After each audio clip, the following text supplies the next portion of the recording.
Praise the lord. ప్రియమైన సహోదరులారా, ఈరోజు మనము బైబిల్లోని ఆదికాండం 11వ అధ్యాయము 1 నుండి 9వ వచనం వరకు ఉన్న ఒక ముఖ్యమైన సంఘటనను పరిశీలిద్దాం. ఇది బాబేలు గోపురం కథ. మనుషులు ఏకతతో ఉన్నప్పుడు ఎంతటి శక్తిని పొందగలరో, అలాగే దేవునికి విరుద్ధంగా నిలబడినప్పుడు ఎలా చెదిరిపోయారో ఈ కథలో మనకు తెలుస్తుంది. అవేంటో ఇప్పుడు తెలుసుకుందాం. మొట్టమొదటిది ఒకే భాష ఒకే జనము. 2 షీనారు దేశము. 3 బాబెల్ ప్రాధాన్యం. 4 గోపుర నిర్మాణం నిర్ణయం. 5 దేవుని పరిశీలన. 6 భాషల కలత. 7 ప్రజలు చెదిరిపోవడం. ఇప్పుడు మొట్టమొదటిదైన ఒకే భాష ఒకే జనము గురించి తెలుసుకుందాం. ప్రళయం తర్వాత నోవాహు సంతానమంతా కలిసి జీవిస్తూ ఒకే భాషలో మాట్లాడుతున్నారు. భూమి అంతటా ఉన్న ప్రజలు ఒకరిని ఒకరు సులభంగా అర్థం చేసుకున్నారు. ఈ ఏకత్వం దేవుడిచ్చిన వరము, కానీ వారు ఈ వరమును తప్పుగా ఉపయోగించారు. 2 షీనారు దేశము. షీనారు దేశము తర్వాత కాలంలో బాబేలుగా ప్రసిద్ధి చెందింది. షీనారు అనేది మెసొపొటేమియా ప్రాంతంలో భాగం. ఇది యూఫ్రటీస్ మరియు టైగ్రిస్ నదుల మధ్య ఉన్న సారవంతమైన భూమి. ఇక మూడవది బాబెల్ ప్రాధాన్యం. బాబెల్లోను తర్వాత కాలంలో నిమ్రోదు స్థాపించిన నగరాలలో ఒకటి. ఇది మానవ అహంకారానికి ప్రతీకగా మారింది. బాబెల్ గోపురం అక్కడే నిర్మించబడింది. పాత నిబంధన అంతటా బాబెల్లోను దేవునికి విరుద్ధమైన రాజ్యంగా ప్రస్తావించబడింది. బాబెల్ అనగా తారుమారు అని అర్థం. ఇక తూర్పు వైపు నుండి కదిలి వచ్చిన వారు షీనారు అనే ప్రాంతంలో స్థిరపడ్డారు. ఇది ప్రస్తుత బాబెల్లోని ప్రాంతం. అక్కడ విస్తారమైన మైదానములు ఉండడంతో వారు పట్టణమును నిర్మించాలనే యోచనకు వచ్చారు. ఇప్పుడు నాలుగవది గోపుర నిర్మాణ నిర్ణయం. వారు ఒకరితో ఒకరు ఇలా చెప్పుకున్నారు, రండి ఇటుకలు వంచుకొని వాటిని బాగా కాలుద్దామని. వారు రాళ్లకు బదులుగా ఇటుకలను, అడుసునకు బదులుగా మట్టికలను వాడిరి.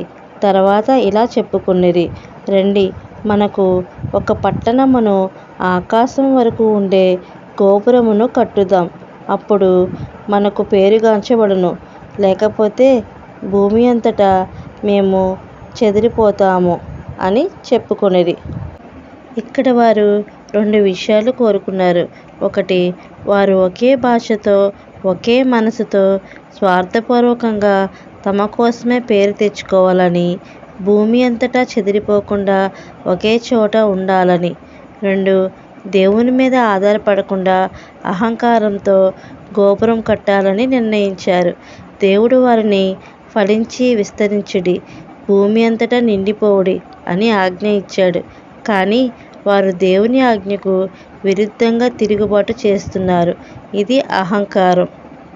5 దేవుని పరిశీలన.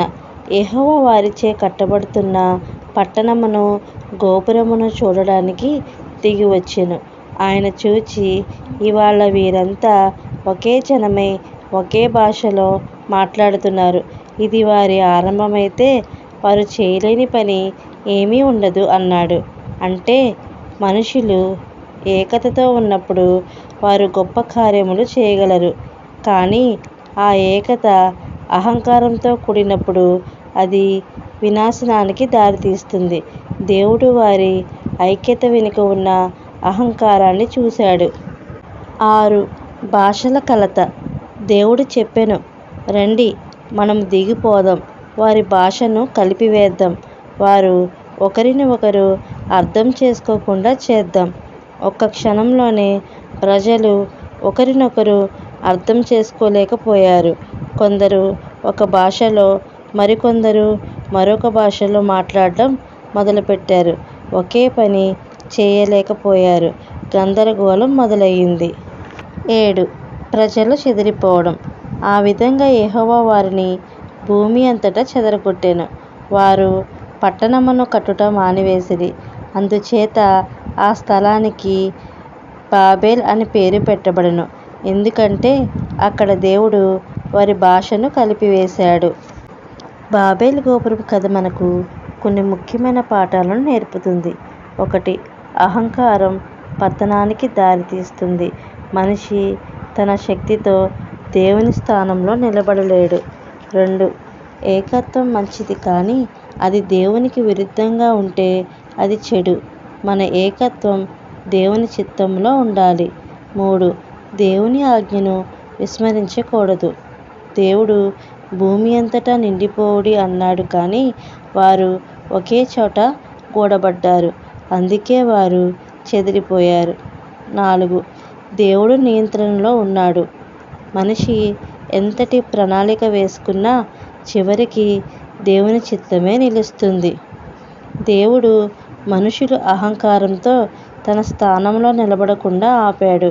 ఒకే భాష కలిగి ఒకటిగా ఉన్నదాన్ని దేవునికి విరుద్ధంగా వాడితే అది తప్పు అవుతుంది.